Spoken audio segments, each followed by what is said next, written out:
నమస్కారం, ABK news కి స్వాగతం. హెడ్లైన్ చూద్దాం. విజయవాడ క్యాంపు కార్యాలయంలో పూజలు, డిప్యూటీ సీఎంగా పవన్ కళ్యాణ్ బాధ్యతల స్వీకరణ.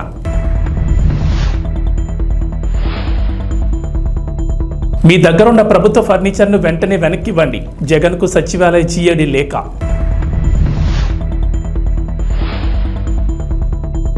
హైదరాబాద్లో ఏరోస్పేస్ విడిభాగాల సంస్థ, భారీగా పెట్టుబడులు, వేల మందికి ఉపాధి. తెలంగాణకు వర్ష సూచన, వచ్చే 5 రోజులు వర్షాలే వర్షాలు. ఇటీవల జరిగిన సార్వత్రిక ఎన్నికల్లో తిరుగులేని విజయం సాధించిన జనసేన చీఫ్ పవన్ కళ్యాణ్ కొద్దిసేపటి క్రితం ఆంధ్రప్రదేశ్ ఉప ముఖ్యమంత్రిగా బాధ్యతలు స్వీకరించారు. అంతకుముందు విజయవాడలోని క్యాంపు కార్యాలయంలో ప్రత్యేక పూజలు చేశారు. డిప్యూటీ సీఎం హోదాలో పంచాయతీరాజ్, గ్రామీణాభివృద్ధి, పర్యావరణ, అటవీ, శాస్త్ర సాంకేతిక శాఖల మంత్రిగాను బాధ్యతలు స్వీకరించారు. అనంతరం పలు ఫైళ్లపై మంత్రి హోదాలో సంతకాలు చేశారు. బాధ్యతలు చేపట్టిన పవన్ కు అధికారులు, ఎమ్మెల్యేలు అభినందనలు తెలిపారు. మంత్రులు నాదెండ్ల మనోహర్, కందుల దుర్గేష్, ఎంపీ తంగళ్ల ఉదయ్ శ్రీనివాస్, ఎమ్మెల్యే వంశీకృష్ణ శ్రీనివాస్ యాదవ్, పిఠాపురం మాజీ ఎమ్మెల్యే వర్మ తదితరులు పవన్ ను కలిశారు.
ప్రకాష్, అది లైవ్ ఒకసారి చూడు, కేబుల్ చూసుకో ఫస్ట్.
ఏపీ సార్వత్రిక ఎన్నికల్లో కూటమి విజయం తర్వాత టీడీపీ అధినేత చంద్రబాబు నాయుడు ఇన్ని సమాంతం పెరిగిపోయింది. అటు ఎన్డీఏ భాగస్వామిగా కేంద్రంలోనూ చంద్రబాబు కీలకంగా మారడంతో ఆయనకు తిరుగు లేకుండా పోయింది. ఇటు రాష్ట్రంతో పాటు అటు కేంద్రంలో కూడా ఆయనకు చక్రం తిప్పే అవకాశం వచ్చింది. ఈ ప్రభావం ఇప్పుడు స్టాక్ మార్కెట్లపై కూడా గట్టిగా కనిపిస్తోంది. ఏపీ చంద్రబాబు తాలూకా స్టాక్స్ ఇప్పుడు ఇన్వెస్టర్లకు హాట్ కేక్లా మారాయి. దీంతో గత 8 సెషన్లోనే వీటి ఎంక్యాప్ విలువ ఏకంగా 20,000 కోట్లు పెరిగింది. Heritage foods, KCP, the Andhra sugars, Pennar industries, NCL industries వంటి స్టాక్స్ భారీ లాభాల్లో దూసుకెళ్తున్నాయి. అటు ఇన్ఫ్రా సంబంధిత స్టాక్స్ పై కూడా స్టాక్ మార్కెట్ నిపుణులు ఆసక్తి చూపిస్తున్నారు. ఎన్నికల్లో ఓటమి పాలైన వైఎస్ జగన్మోహన్ రెడ్డి ప్రభుత్వ ఫర్నిచర్ను ఇంకా తన ఇంట్లోనే ఉంచుకోవడంపై విమర్శలు వినిపిస్తున్న వేళ తాజాగా సచివాలయ జీఏడీ లేఖ రాసినట్లు తెలిసింది. సాధారణంగా ఎన్నికల్లో ఓటమి పాలైన తర్వాత 15 రోజుల్లో ప్రభుత్వ సామగ్రిని వెనక్కి అప్పగించాల్సి ఉంటుంది. ఈ నెల 4న ఎన్నికల ఫలితాలు రాగా నేటితో 15 రోజుల గడువు పూర్తవుతోంది. అయినప్పటికీ జగన్ నుంచి ఫర్నిచర్ అప్పగింతపై ఎలాంటి సమాచారం లేకపోవడంతో రంగంలో దిగిన జీఏడీ ఆయనకు లేఖ రాసినట్లు సమాచారం. సచివాలయ నిబంధనలు ఏం చెబుతున్నాయో కూడా లేఖలో పేర్కొన్నట్లు తెలిసింది. సీఎంఓలో ఉన్న కంప్యూటర్లు, వీడియో కాన్ఫరెన్స్ సిస్టమ్, ఇతర ఫర్నిచర్ను ఇన్వెంటరీ జాబితా ప్రకారం తమకు పంపాలని ఆ లేఖలో పేర్కొన్నారు. తమ ప్రభుత్వ హయాంలో ఋషికొండలో నిర్మించిన పర్యాటక భవనాల విషయమై వైసీపీ మాజీ మంత్రి రోజా ఎక్స్ వేదికగా స్పందించారు. ఋషికొండలో పర్యాటక శాఖ స్థలంలో పర్యాటక శాఖ భవనాలు నిర్మించడం తప్ప అని కూటమి ప్రభుత్వాన్ని ఆమె ప్రశ్నించారు. విశాఖ నగరాన్ని విశ్వనగరంగా అభివృద్ధి చేయాలనే సంకల్పంతో మా ప్రభుత్వంలో అంతర్జాతీయ ప్రమాణాలతో భవనం నిర్మించడం తప్ప వర్షానికి కారిపోయే అసెంబ్లీని, సచివాలయాన్ని కట్టిన వాళ్ళు అత్యంత నాణ్యతతో ఋషికొండలో భవనాలు నిర్మించడం చూసి ఓర్వలేకపోవడం సమంజసమేనా? 2021లోనే కేంద్ర అటవీ పర్యావరణ శాఖకు సమగ్ర వివరాలిచ్చి ఋషికొండ నిర్మాణాలు చేపట్టిన మాట వాస్తవం కాదా? 61 ఎకరాల్లో 9.88 ఎకరాల్లోనే ఈ నిర్మాణాలు చేపట్టాం. ఇందులో అక్రమం ఎక్కడుంది? విశాఖ ఖ్యాతిని ఇనుమడించేలా రాష్ట్రానికి తలమానికంగా భవనాలు నిర్మించడం కూడా నేరమేనా? ప్రపంచ పర్యాటకులను ఆకర్షించేలా 5 స్టార్ వసతులతో నిర్మాణాలు చేయడం తప్పేనా? 7 బ్లాకుల్లో ఏమేమి నిర్మాణాలు, వస్తువులు ఉంటాయో గతంలోని టెండర్ డాక్యుమెంట్లలో పొందుపరిచిన మాట వాస్తవం కాదా? హైకోర్టుకు ఈ నిర్మాణాలపై ప్రతి దశలోనూ అధికారులు నివేదిక సమర్పించిన వాస్తవం దాచేస్తే దావుతుందా? ఇన్నాడు ఇవి జగనన్న సొంత భవనాలను ప్రచారం చేసిన వాళ్ళు ఇప్పటికైనా అవి ప్రభుత్వ భవనాలను అంగీకరిస్తారా లేదా? హైదరాబాద్లో సొంతిల్లు కట్టుకున్నారని హయత్ హోటల్లో లక్షల ప్రజల డబ్బులను అద్దెగా చెల్లించిన వాళ్ళ ఈరోజు విమర్శలు చేసేదని ప్రశ్నించారు. లేక్ వ్యూ గెస్ట్ హౌస్, పాత సచివాలయం, ఎల్ బ్లాక్, హెచ్ బ్లాక్లను 40 కోట్లతో హంగులద్ది రాత్రికి రాత్రి వాటిని వదిలేసి విజయవాడ వచ్చేసిన వాళ్ళ ఈరోజు విమర్శలు చేసేది. మా జగనన్నపై, మాపైన ఎంత వ్యక్తిత్వం హననం చేసినా రాబోయే రోజుల్లో ప్రజా సమస్యలపై పోరాటంలో వైసీపీ వెన్ను చూపేది లేదు, వెనుకడుగు వేసేది లేదు. జై జగన్ అంటూ రోజా ట్వీట్ చేశారు. తెలంగాణలో ఇప్పటికే అనేక అంతర్జాతీయ సంస్థలు పెట్టుబడి పెట్టాయి. విశ్వనగరంగా అభివృద్ధి చెందుతున్న హైదరాబాద్లో పెట్టుబడి పెట్టేందుకు క్యూ కడుతున్నాయి. అమెరికాకు చెందిన ది లాక్ హీడ్ మార్టిన్ అనే సంస్థ ఇప్పటికే హైదరాబాద్ నగరం శివార్లోని ఆదిపట్లలో తమ సంస్థను నెలకొల్పింది. ఏరోస్పేస్, రక్షణ వ్యవస్థలకు సంబంధించిన విడిభాగాలను ఈ సంస్థ ఉత్పత్తి చేస్తుంది. కాగా రాష్ట్రంలో మరిన్ని పెట్టుబడి పెట్టేందుకు ఈ సంస్థ ముందుకొచ్చింది. ఈ మేరకు కంపెనీ ఇండియా హెడ్ ఫెర్నాండెస్ సహా కంపెనీ ప్రతినిధులు మంగళవారం సెక్రటరియట్లో సీఎం రేవంత్ రెడ్డితో సమావేశమయ్యారు. తెలంగాణలో మరిన్ని పెట్టుబడి పెట్టే అంశంపై ముఖ్యమంత్రితో చర్చించారు. ఈ సంస్థ విస్తరణ పూర్తయితే 1000 మందికి ఉపాధి లభించనుంది. బీఆర్ఎస్ సర్కార్ హయాంలో ఛత్తీస్గఢ్తో జరిగిన విద్యుత్ కొనుగోలు ఒప్పందం ఇప్పుడు తెలంగాణలో హాట్ టాపిక్ గా మారింది. ఈ వ్యవహారంలో రేవంత్ రెడ్డి సర్కార్ జస్టిస్ నరసింహారెడ్డి కమిషన్ వేయగా విచారణకు మాజీ సీఎం కేసీఆర్ హాజరు కావాలని కమిషన్ నోటీసులు జారీ చేసిన విషయం తెలిసిందే. కాగా కమిషన్ విచారణపై తీవ్ర అభ్యంతరం వ్యక్తం చేసిన కేసీఆర్ కీలక ఆరోపణలు చేశారు. ఆ ఆరోపణలను తోసిపుచ్చిన అధికారులు సంచలన విషయాలను బయటపెట్టారు. తెలంగాణకు 6,000 కోట్ల నష్టం వాటిల్లిందని అధికారులు వెల్లడించారు. తెలంగాణ రాష్ట్ర విద్యుత్ నియంత్రణ మండలి పీపీఏను కూడా ఆమోదించలేదని అధికారులు కీలక విషయాలు తెలిపారు. విద్యుత్ కొనుగోళ్లపై జస్టిస్ నరసింహారెడ్డి కమిషన్ విచారణపై తీవ్ర అసహనం వ్యక్తం చేసిన కేసీఆర్ కమిషన్ చైర్మన్ను స్వచ్ఛందంగా తప్పుకోవాలని కోరారు. టీఎస్సీఆర్సీ ఆమోదించిన తర్వాతే పీపీఏ పవర్ ప్లాంట్ నిర్మాణాలు చేపట్టినట్లు 12 పేజీల లెటర్ను కేసీఆర్ విడుదల చేశారు. అయితే 2017 చివరి నాటికి ఛత్తీస్గఢ్తో పీపీఏ పూర్తి స్థాయిలో అమల్లోకి వచ్చినప్పటికీ 1000 మెగావాట్ల విద్యుత్ సరఫరా పూర్తి కాలేదని అధికారులు తెలిపారు. దీంతో తెలంగాణ మార్కెట్ నుంచి విద్యుత్తును కొనుగోలు చేయాల్సి వచ్చిందని, ఫలితంగా 2017 నుంచి 2022 మధ్య కాలంలో 2083 కోట్ల అదనపు వ్యయం అవుతుందని అధికారులు తెలిపారు. ఆయిల్ ఫామ్ అంతర పంటలు సాగు చేసే రైతులకు తెలంగాణ వ్యవసాయ శాఖ మంత్రి తుమ్మల నాగేశ్వరరావు తీపి కబురు చెప్పారు. రైతులు కంపెనీలకు సంబంధించిన 100.76 కోట్ల పెండింగ్ బకాయిలు విడుదల చేసినట్లు వెల్లడించారు. విడుదల చేసిన నిధులు 2-3 రోజుల్లో ఆయిల్ ఫామ్ తోటల నిర్వహణ, అంతర పంటలు సాగు చేసే రైతుల అకౌంట్లో జమ చేస్తామన్నారు. ఈ మేరకు ఉద్యాన శాఖ ఇప్పటికే చర్యలు ప్రారంభించిందని తెలిపారు. 2022-23 నుంచి పెండింగ్లో ఉన్న డ్రిప్ ఇరిగేషన్కు సంబంధించిన 55.36 కోట్లను కూడా తమ ప్రభుత్వం విడుదల చేసిందని మంత్రి వెల్లడించారు. ఆయిల్ ఫామ్ ఇతర పంటల్లో రైతులు అమర్చిన డ్రిప్ ఇరిగేషన్ పరికరాల కంపెనీలకు పెండింగ్ బకాయిల కింద వీటిని జమ చేయనున్నట్లు ఆయన వెల్లడించారు. 2023-24 సంవత్సరానికి గాను తెలంగాణ వ్యాప్తంగా పలు జిల్లాల్లో 59,261 ఎకరాలు కొత్తగా ఆయిల్ ఫామ్ పంటను సాగులోకి తీసుకొచ్చినట్లు మంత్రి వెల్లడించారు. పాత బకాయిలు తాజాగా విడుదల చేసిన నేపథ్యంలో 2024-25 సంవత్సరంలో ఆయిల్ ఫామ్ పంట సాగు లక్ష్యాన్ని అన్నదాతలు చేరుకునేలా వారిని ప్రోత్సహించాలని ఉద్యాన శాఖ అధికారులకు మంత్రి తుమ్మల కీలక ఆదేశాలు జారీ చేశారు. మొన్నటి వరకు పాలిటిక్స్ లో ఫైర్ బ్రాండ్ గా పేరు తెచ్చుకున్న ఆర్కే రోజా పరిస్థితి ఇప్పుడు అస్సలు బాలేదు. వైసీపీ అధికారంలో ఉన్నప్పుడు మంత్రిగా రోజా చక్రం తిప్పారు. కానీ ఇటీవల జరిగిన ఎన్నికల్లో ఆమెతో పాటు వైసీపీ కూడా ఘోరంగా పడిపోయింది. దీంతో రోజాను సోషల్ మీడియాలో దారుణంగా ట్రోల్ చేస్తున్నారు. గతంలో అసెంబ్లీలో చంద్రబాబు నాయుడు రోజా దూషించిన వీడియోలు షేర్ చేస్తూ ఆమెను బూతులు తిడుతున్నారు. ఇక టీడీపీ నేత అయితే అన్ని విధాలుగా రోజాకి సరైన బుద్ధి చెప్తామంటూ వార్నింగ్లు ఇస్తున్నారు. ఇలాంటి వేళ రోజా కీలక నిర్ణయం తీసుకున్నట్లు తెలుస్తోంది. రోజా ఓడిపోవడంతో మళ్లీ సినిమాల్లోకి రానున్నారనే వార్తలు ఈ మధ్య గట్టిగానే వినిపిస్తున్నాయి. రోజా కూడా తాను క్యారెక్టర్ రోల్స్ చేయడానికి రెడీ అంటూ తన టీం ద్వారా టాలీవుడ్లోని పలువురు దర్శకులకు సంకేతాలు పంపినట్లు టాక్ నడుస్తోంది. నిజానికి రాజకీయాల వల్ల సినిమాకి గుడ్ బై చెప్పారు. కానీ ఒకప్పుడు క్యారెక్టర్ రోల్స్తో టాలీవుడ్లో రోజా బిజీగానే ఉన్నారు. 2013లో ఆమె టాలీవుడ్కి గుడ్ బై చెప్పారు. అప్పటి నుండి ఫుల్ టైం రాజకీయాల్లో బిజీగా ఉన్నారు. కానీ బుల్లితెరపై Jabardasth, extra Jabardasth, Sridevi drama company వంటి షోలు, పలు ఫెస్టివల్ ఈవెంట్స్లో మాత్రం పాల్గొనేవారు. కానీ మంత్రి పదవి వచ్చిన తర్వాత బుల్లితెరకు కూడా బై బై చెప్పేశారు రోజా. ప్రకాశం జిల్లాలో దక్షిణ సింహాచలంగా పేరుగాంచిన పాత సింగరాయకొండ వరాహ లక్ష్మీ నరసింహస్వామి బ్రహ్మోత్సవాలు అంగరంగ వైభవంగా సాగుతున్నాయి. 3వ రోజు శ్రీదేవి, భూదేవి సమేత లక్ష్మీ నరసింహస్వామి స్వయంభూ ఆంజనేయుని ప్రత్యేక పూలతో అలంకరణ చేసి వేద మంత్రాలతో పూజా కార్యక్రమాలు నిర్వహించారు. గ్రామ మోతకాపరులు స్వామివారిని సూర్యప్రభ వాహనంపై గ్రామ వీధుల్లో ఊరేగించారు. తమ ఇంటి ముందు రంగవల్లులతో అలంకరించి మంగళహారతులతో స్వామివారిని స్వాగతం పలికారు గ్రామస్తులు. ఈ కార్యక్రమానికి అధిక సంఖ్యలో భక్తులు విచ్చేసి స్వామివారిని దర్శించుకున్నారు.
పల్నాడు జిల్లా సత్తెనపల్లి నియోజకవర్గం రాజుపాలెం మండలం పెద్దనెమలి గ్రామం వద్ద ఆయిల్ ట్యాంక్ బోల్తా పడిన ఘటన బుధవారం చోటు చేసుకుంది.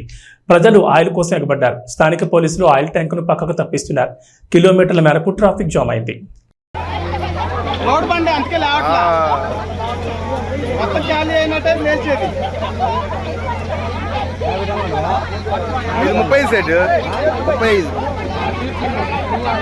దాంట్లో మ్యాక్సిమం 10 టన్నులు పోయినా టన్ను కూడా పోయి ఉండదు. 2-3 టన్ను కూడా పోయి ఉండదు. ఏంది 10 పోయిందంట. ఇప్పుడు చెప్తే వెళ్ళదా? నయం తొందర చేసి లేపుకుంటే మనం ఏం చేస్తాం నా లావదా ఇప్పుడు లేస్తే ఇంకా ఎక్కువ పోద్ది నీకు ఇంకా విషయం తెలియదు లేస్తే ఎక్కువ పోద్ది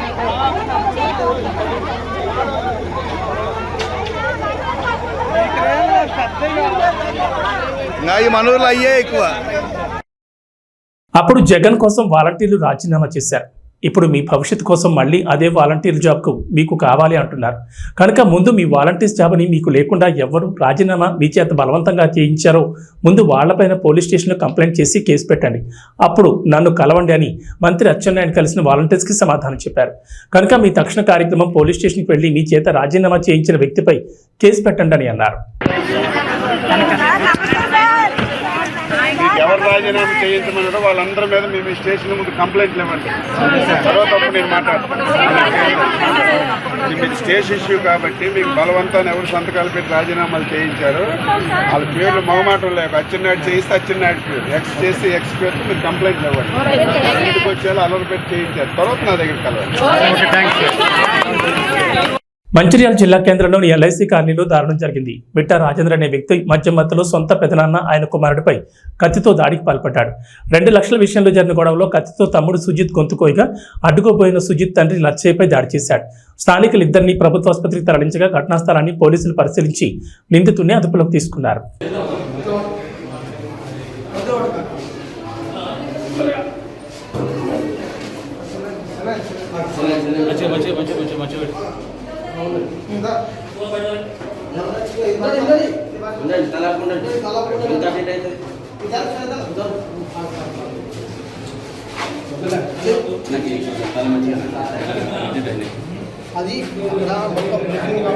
శ్రీకాకుళం జిల్లా టెక్కలి మండలం అక్కవరం గ్రామ సమీపంలోని జాతీయ రహదారిపై బుధవారం ఉదయం ఘోర రోడ్డు ప్రమాదం జరిగింది.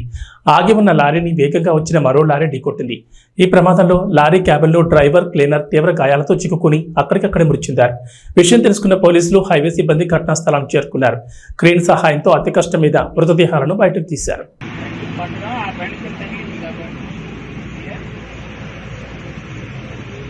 T20 ప్రపంచ కప్ 2024లో జట్టు ఘోర ప్రదర్శనతో New Zealand star batter Kane Williamson సంచలన నిర్ణయం తీసుకున్నాడు. ఇప్పటికే టెస్ట్ పగ్గాలను వదిలేసిన కేన్ మామ ఇప్పుడు వైట్ బాల్ ఫార్మాట్ కెప్టెన్సీకి కూడా గుడ్ బై చెప్పాడు. ఇకపై వన్డేలో T20లోనూ సారథిగా ఉండాలని ప్రకటించాడు. అంతేకాకుండా 2024-25 సీజన్కు సంబంధించి జాతీయ కాంట్రాక్ట్ నుంచి కూడా అతను వైదొలిగాడు. ఈ విషయాన్ని న్యూజిలాండ్ క్రికెట్ బోర్డు తన అధికారిక వెబ్సైట్ ద్వారా వెల్లడించింది. T20 వరల్డ్ కప్లో కివీస్ ఘోర వైఫల్యమే విలియమ్సన్ నిర్ణయానికి కారణమని తెలుస్తోంది. పొట్టి కప్ చరిత్రలో తొలిసారిగా కివీస్ తొలి రౌండ్లోనే ఇంటి ముఖం పట్టింది. దాదాపు దశాబ్దం తర్వాత సెమీఫైనల్స్ చేరలేదు. ఈ మెగా టోర్నీలో గ్రూప్ సిలో ఉన్న బ్లాక్ క్యాప్స్ తమ తొలి మ్యాచ్లో ఆఫ్ఘనిస్తాన్ చేతిలో 84 పరుల ఘోర ఓటమిని చవిచూసింది. ఆ తర్వాత వెస్టిండీస్తో జరిగిన పోరులో 13 పరుల తేడాతో పరాజయం పాలైంది. అనంతరం పసికొన్నలు ఉగాండా, పపువా న్యూ గినియాతో జరిగిన మ్యాచ్ల్లో వరుసగా 9-7 వికెట్ల తేడాతో విజయం సాధించి గ్రూప్ సి టేబుల్లో 3వ స్థానంతో సరిపెట్టుకుంది. అయితే విలియమ్సన్ తీసుకున్న నిర్ణయాలు తనని రిటైర్మెంట్ వైపు అడుగులు వేసేలా చేస్తున్నట్లుగా కనిపిస్తోంది. న్యూజిలాండ్ తరపున ఆడటం గొప్ప అవకాశంగా భావిస్తుంటానని, జట్టుకు తిరిగి ఇంకా చెయ్యాలనే కోరిక తనలో ఉందని విలియమ్సన్ చెప్పాడు. అయితే ఇంకా ఆడతానని పరోక్షంగా ప్రకటించిన కేన్ మామ క్రికెట్ ప్రపంచం అవతల పరిస్థితులు మారిపోయాయని, కుటుంబంతో సమయాన్ని గడపడం తనకి ఎంతో ముఖ్యమని చెప్పాడు. T20 వరల్డ్ కప్ 2026లో బరిలోకి దిగుతారనే ప్రశ్నకు దానికి ఎంతో సమయం ఉందని, పరిస్థితులు ఎలా మారుతాయో చూద్దామని చెప్పాడు.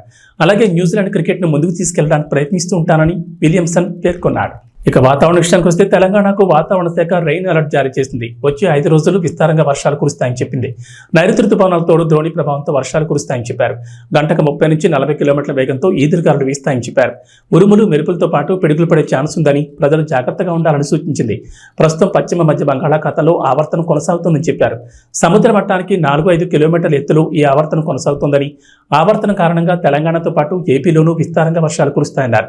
నేడు ఆసిఫాబాద్, ములుగు, కొత్తగూడెం, వరంగల్, హన్మకొండ, మంచిర్యాల, జయశంకర్, భూపాలపల్లి జిల్లాలో భారీ వర్షాలకు ఛాన్స్ ఉందన్నారు. హైదరాబాద్తో పాటు మిగిలిన జిల్లాలో ఓ మోస్తరు వర్షాలు కురిసే అవకాశం ఉన్నట్లు వెల్లడించారు. ఈ మేరకు ఆయా జిల్లాలకు వాతావరణ శాఖ అధికారులు ఎల్లో అలర్ట్ను జారీ చేశారు. ఇవి బులెటిన్ విశేషాలు. నమస్కారం.